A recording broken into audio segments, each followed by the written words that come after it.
أعوذ بالله من الشيطان الرجيم. بسم الله الرحمن الرحيم. زين للذين كفروا الحياة الدنيا ويسخرون من الذين آمنوا والذين اتقوا فوقهم يوم القيامة والله يرزق من يشاء بغير حساب. صدق اللہ العظیم.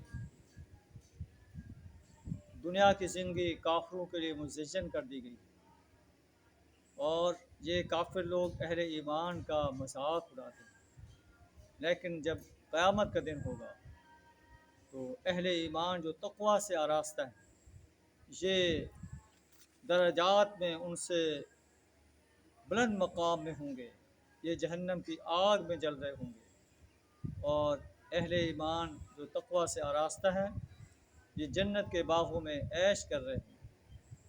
واللہ یرزق من یشاء بغیر حساب.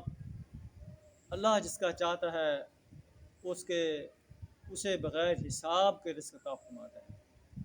رزق کی تنگی اور فراخی اللہ کے پسندیدہ ہونے کی دلیل نہیں ہے۔ اللہ کو تو وہ انسان پسند ہے، ان اکرمکم عند اللہ اتقاکم، جو تم سب سے زیادہ تقوی سے آراستہ انسان۔ اللہ سے دعا کریں ہمیں اپنے آپ کو تقوی کی صفات سے آراستہ کرنے کی توفیق عطا فرمائے، کفر، شرک اور نفاق سے اپنی پناہ عطا فرمائے۔ وآخر دعوانا الحمد للہ رب العالمین۔